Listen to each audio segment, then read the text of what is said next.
Right, and of course, let's get Amaka Okoye one more time as she joins us now from the Cameroonian capital of Yaoundé. Thank you so much, Amaka, for joining us tonight. And of course, as that conference, let me call it that, comes to an end today, of course, discussing strategies to recover better from Boko Haram. What is new that we're taking out of this? I mean, Amaka, that's a very important question that you've asked now. It's been 2 intensive days of a lot of hard work, if you like, sitting in that forum for close to 10 hours and trying to find out stakeholders having conversation on what next. How do they move the security issues to a better place where they can safely say that the Lake Chad Basin is now secured. I suppose that the new things for us that came up is indeed there were some straight talks today, a lot of questioning. I mean, I think it was yesterday when one of the speakers kind of challenged everyone, you know, and talking straight to the governors and of course stakeholders and partners and saying, who are those financing Boko Haram? That if they are not financed, if they stop getting funds, definitely this is going to stop within 6 months.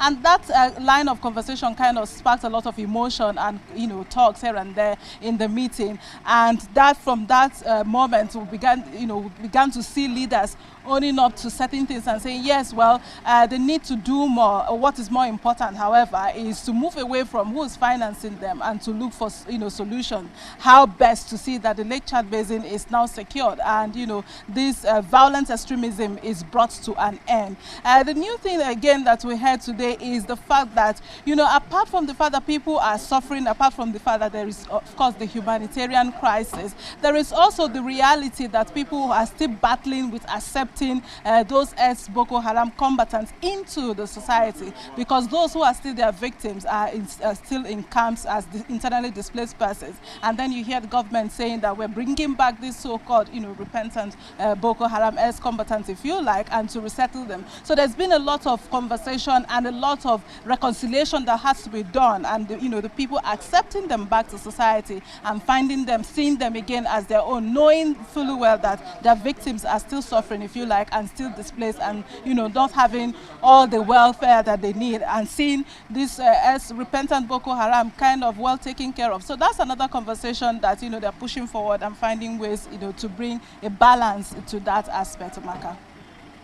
One is marveled, Amaka, when you hear a reply like, let's move away from who is sponsoring them and talk about finding solutions. That's one of the major solutions if you find the sponsors. But what stood out for you? That would have stood out for me if they started talking about the sponsors, you know. Absolutely. Because that will kill the movement. But what stood out for you? I mean, Ndi, you're very correct when you say that's what's supposed to stand out. When that's the expert, the speaker, mentioned that, I could tell you for free that it sparked a lot of emotion. You can still see that, you know, there is anger among the people. You can still see that it looks like he was the only person who could mention that and, you know, kind of attack that reality. And so many people are saying, yes, so who are those funding them? Ndi, I cannot tell you for sure if anyone knows who, or if in that forum we're able to establish that these are the persons who are funding them. But what remains true is the fact that these people are still very, very active in the Lake Chad region. So Chad, Niger, Cameroon, where we are, and of course Nigeria. And that's why these leaders are coming together. Of course, the governors of the most affected 8 states are coming together to see how best they can find lasting solution. I mean, the fact is that the terrorists are still active in this region. And that's why we're still having this meeting. This is the 3rd one. The first one was in 2018, and then of course in 2019, and then 2020 was the year of the pandemic, and that was postponed to this year. Essentially, we are going to see more of this meeting because that's one of the, you know, their resolve to be able to have periodic meetings to assess the things that they've been able to achieve and to find ways to bring a lasting solution to this. Will this ever end? It remains a question that we do not have answers. But are they working towards it? Yes, they are. So it's left to see what's best ways to reduce significantly the activities of these terrorists in the Lake Chad Basin region. All right, thank you so much, Amaka Okoye, the correspondent, for those intelligent answers.